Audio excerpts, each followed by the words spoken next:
Piam always has me gather the most insane stuff imaginable.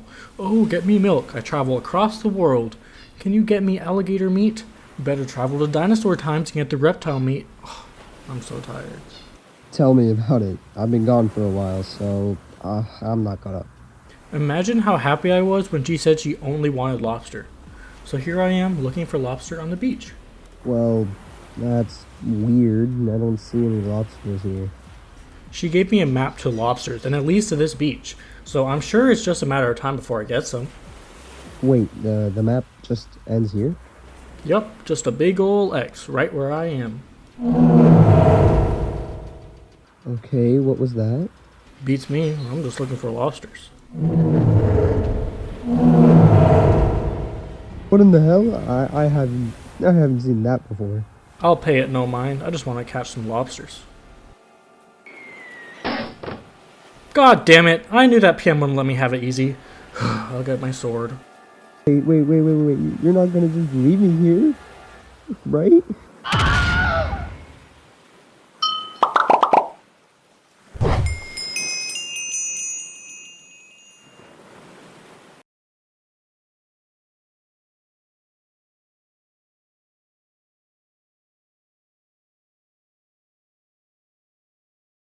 Hello YouTube and welcome back to the Theory Crafters, the show whose horizons will always remain open.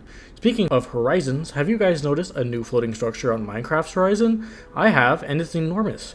This is what's called an Acropolis, and it commands immense presence.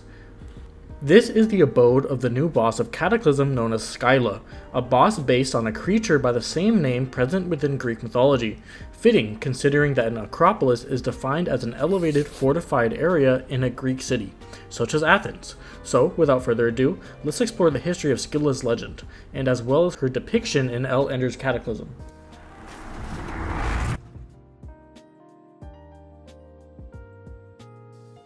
As mentioned previously, Scylla is a creature within Greek mythology that almost appears mermaid-like in stature in some depictions, but is really quite different. According to Greek descriptions, especially taken from the Odyssey by Greek poet Homer specifically in Book 12. Scylla herself resides on the rocks of a strait that is located exactly opposite of Charybdis' whirlpool. She is depicted as a heinous creature that appears to have 12 dangling feet, 6 long necks that end in dog heads, each head containing 3 rows of shark teeth as well as a fishtail. It is said that Scylla's rocky reef and Charybdis' whirlpool are within an arrow's range of one another, so that if a sailor attempts to avoid the whirlpool, they would drift eerily close to Scylla's territory. This has led to the idiom between Scylla and Charybdis, which essentially means a person is stuck between 2 undesirable outcomes. Charybdis, on the other hand, would drink and belch out the water thrice a day and would prove fatal to sailors. In legends, Scylla was often shown as a normal woman, but out of jealousy was transformed by witchcraft into her fearful form.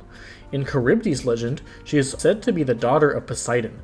She is written to have aided her father in the consumption of land, which greatly upset her uncle Zeus. As a way of divine punishment, Zeus struck her down to the bottom of the sea with a great thunderbolt, where she now lays to this day, drinking the seawater, creating whirlpools. Within the Odyssey, which will be getting a movie by Christopher Nolan in 2026, Odysseus was faced with a choice between Scylla and Charybdis. Both equally bad outcomes. Odysseus steered clear of Charybdis' maw, but drifted in Scylla's territory, leading to the unfortunate demise of 3 of his men. Odysseus then was stranded on a raft and began drifting towards Charybdis, where he survived by hanging onto a fig tree situated just above Charybdis' mouth. He only reached safety once his raft was released from Charybdis' maw and he recovered it. In legends, their real-world locations have often been stated to be the Strait of Messina off the coast of Sicily, with Charybdis being located in the water and Scylla being in the coastline. So what prompted the Greeks to write such profane depictions of these monsters? General consensus regards them to serve as poetic warnings for mariners about the inherent dangers of ocean traversal. It is really fascinating to me that these ancient writers created these genuinely interesting stories to keep their friends and families safe. I know for certain that if I was a mariner in ancient Greece, I would stay far from the ocean if I heard the legends of Scylla and Charybdis. I think that going over mythologies is such a fun idea to cover in the context of Minecraft mods. After all, in this series alone, we have covered Norse mythologies, Egyptian mythologies, and to some extent the culture of the ancient Romans. Now we are talking about the Greek mythos, which is exciting that one mod can cover all of this. It makes me wonder about what Ender will cover next. As of right now, I see that they have unveiled a new illager race, so perhaps the next boss is illager related.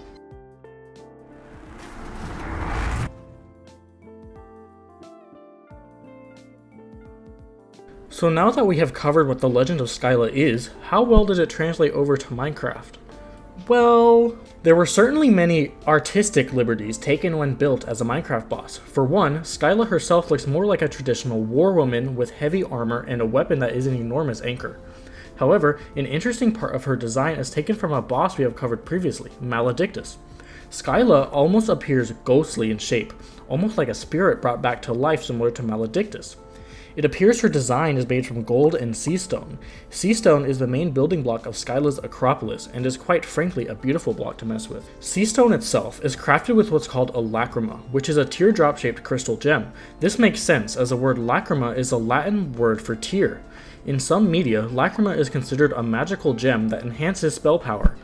From these two relevant definitions, it could be assumed that the floating nature of Scylla's Acropolis could be because the block that makes up its walls is literally infused with magical gems. Scylla also has a number of other minions that prowl around the vast spaces of the Acropolis. The first mob we see is known as Cinderia, a colorful jelly that seems to hold a hammer. With her hammer, she can inflict the effect of wetness. Her name is based off the real-world phylum Cnidaria, which includes jellyfish. The mini-boss of the structure is known as the Claudian, a lobster that wields an axe hammer and has a number of abilities, one of which is a stomp, which forces out waves of water towards an opponent that also inflict the wetness effect. It also uses its hammer and claws to pick up and launch blocks at you. It is quite the formidable foe. The Hippocampus is a heavily armored guard that's armor and shield are made of sea stone and gold.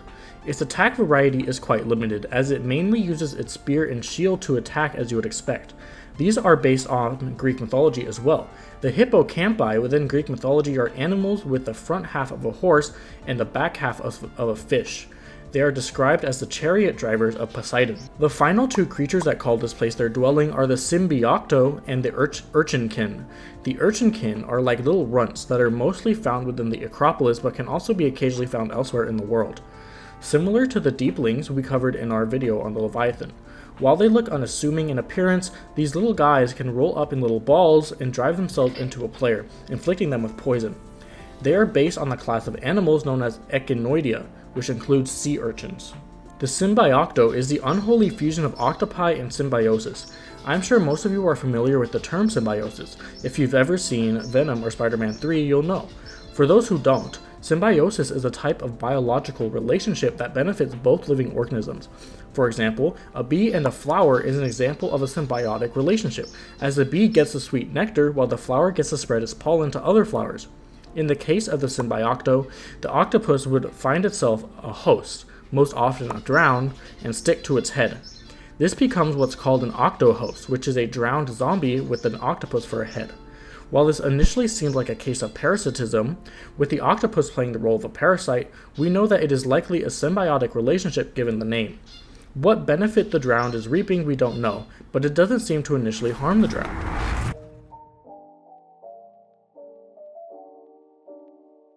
The Acropolis is such an interesting build. For one, it is almost always situated above an ocean, and its architecture is what you would expect from ancient Greece. However, what I would like to focus on is the name. Acropolis is the name given to portions of Greek cities that were elevated and fortified, implying they would be anticipating an invasion. If the Acropolis was anticipating an invasion, what would it be? Before we make assumptions, we can probably try piecing together other parts of this story. This Acropolis is clearly built as a housing for Scylla. I know that sounds ridiculously obvious from a gameplay standpoint, but from a story standpoint, you wouldn't be able to tell until you explored it. Scattered throughout various rooms of the Acropolis are statues. These are simply called goddess statues and clearly depict Scylla. In Greek mythology, it is clearly stated that the Scylla is not a god or goddess. She is a legendary sea monster. Here in the Acropolis, she seems to be treated as a god. Perhaps in this depiction of her, she is a divine figure. This idea is supported through Scylla's ghostly design. She almost appears as a Holy Spirit, not to be confused with the Holy Spirit of Christianity. Within the central chamber of the Acropolis, we see what appears to be a hub. There are a number of murals on 4 sides of the building, with the sea stone murals Wisdom, Sea, Thunder, and Underworld. This is interesting as it correlates to the Greek gods. The goddess of wisdom is Athena, the god of the sea is Poseidon, the god of thunder is Zeus, and the god of the underworld is Hades. If these murals are placed in this central hub, it makes me wonder if perhaps Scylla's Acropolis is almost a crossroads between these areas ruled by their own divinities. While sometimes these crossroads don't lead anywhere in particular, I wonder if maybe one day there will be other bosses added that would be alluded to from this center hub. There is another room elsewhere in the Acropolis that has more murals that could potentially give us greater insight into the history of the structure. This first mural depicts 3 urchinkin surrounded by 2 thunder murals, a sea mural, and an underworld mural. It seems to give potential background to the origins of the urchinkin created by a fusion of the 3 planes of existence, the heavens ruled by Zeus, hell ruled by Hades, and the oceans ruled by Poseidon. The next mural shows 3 Claudians surrounded by 2 smithing murals, a sea mural and a harvest mural. It appears as if the Claudians were born as servants, indebted to masters to harvest, smith, and to later fight, as we will talk about soon. This mural speaks to their strength, which will make itself known in the arena that we will cover in a little bit. The next mural showcases the Cinderia, the jellyfish kind we briefly spoke about earlier. They are surrounded by 2 wisdom murals, a sea mural and an underworld mural. It would appear that the Cinderias are the scholars of the Acropolis, as their relatively weak attack diversity would show a very basic training in combat. Instead, they were imbued with the power of wisdom, sea, and hell. The final mural reveals a hippocampus. Here, they are seen alongside 2 harvest murals, a sea mural and an underworld mural. Given the strange showcase, it leads me to believe that the hippocampi work on agriculture, but infused with the underworldly power that transforms them into decent fighters of the sea. Admittedly, this one is up for debate, and if you have any other ideas, let me know in the comments below. There are 2 other main rooms we are going to cover in this video. The first one is a Colosseum-like structure that houses one of the 3 Claudians of the entire building. While the Greeks did not build amphitheaters like the Roman Colosseum, they did have a form of gladiatorial combat that wasn't the main focus of entertainment for the Greeks. Within this gray area of theatrical combat, we can make an assumption that the Claudian housed here was one of the servants that was later put into a fighting arena. However, directly below this building lies a pool of water that holds another Claudian. I wonder that in this particular instance of Greek architecture, the denizens enjoyed combat and they wanted to ensure a regular showing of these fights. It may be a leap, but it could be interesting to think about if the builders here purposely raised Claudians below the arena to later fight in gladiatorial combat. Before we reach the end of our tour of the structure, there are a couple of statues we see in the Acropolis. In one of the larger buildings, we see the statue of a winged sea serpent with a diamond block in its mouth. In the body of water we mentioned just a moment ago, there is yet another winged sea serpent. This is likely a reference to Cetus. In Greek mythology, a Cetus is any large sea monster. These are likely included as a nod to the fact that in true Greek mythos, Scylla herself is by all intents and purposes a sea monster. We have finally reached the end of our journey up the Acropolis, and this is where we find Scylla's arena, a large open space with an anchor in the middle. We know that Scylla's weapon of choice is an anchor, so once this anchor is approached and used, it will start the boss fight. So what is the story of the Acropolis? We briefly mentioned a potential conflict between 2 tribes. Well, unlike the conflict between the Endermen and the Shulkers, I believe this conflict may have been between gods. Specifically, I want to bring it back to our very first episode on the series, the Leviathan. We mentioned previously that within Greek mythology there was a Scylla, and then there was Charybdis. Charybdis, if you'll remember, created whirlpools by gulping the air with her enormous mouth after she was struck down to the bottom of the sea by none other than Zeus. If only there was another sea-dwelling creature that creates gravitational influences like whirlpools, and also contains a huge mouth that could potentially drink tons of water like we see in the legend. Oh wait, there is! The Leviathan. I wonder if in this world, both the Leviathan and Scylla were at odds with one another, and both developed their own religious following.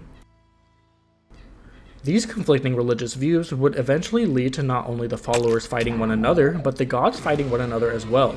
Scylla would be sent down to strike the Leviathan with her enormous anchor, and use her ghostly apparitions of long-necked dogs to attack the Leviathan. The Leviathan would retaliate, using her powerful limb tentacles to grab hold of Scylla and her anchor. As Scylla attacked, the Leviathan would swing back, ultimately shooting its incredible blast. at Scylla. Stunned by this, she sent back her lightning rain and conjured a storm to push the Leviathan back. The Leviathan would soon overcome her, so in a last-ditch effort, she called forth a great hurricane to push her adversary back. Using her gravitational power, the Leviathan pulled back on Scylla, but Scylla struck the Leviathan with a strong lightning bolt, briefly stunning her. She would make her escape, and the Leviathan would be left to her own territory. If Scylla is a goddess, it wouldn't be a stretch to claim that upon her escape, she built herself a chapel in the sky, and created her minions to protect her as she regenerated from her fight with the Leviathan. The Leviathan, as we know, would fall into a great dormancy, being locked away in an altar awaiting its reawakening. As for Scylla, her minions would eventually become self-sustaining, infused with the power that Scylla draws from all of the realms. She finally sits atop her floating Acropolis, where she lays into a state of perpetual rest, waiting for someone to alert her to another fight.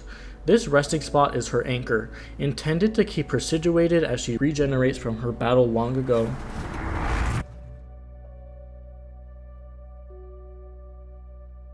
The story of Scylla, from its roots in Greek mythology to an adaptation by an incredibly skilled mod developer, is immensely interesting. Learning about mythology as I wrote this script was super cool, and I implore you to look into it. If you are even slightly interested in any sort of mythos, diving a little deeper will yield great results. I find it fascinating how Scylla went from this grotesque sea monster into this war woman when translated to Minecraft, but I'm glad that it went in this direction. Next video, we will return to integrated Minecraft and cover the story of the Illagers. We wanted to make this follow-up on our Cataclysm series to cover the new boss that we have been excited for. That said, I hope you enjoyed this slight derailing of integrated Minecraft, and I hope to see you all again soon. But wait, before you go, be sure to check out our other videos on Cataclysm, our previous series on Alex's Caves, the first episode of integrated Minecraft, and of course, all of the episodes of Cooking with Piam.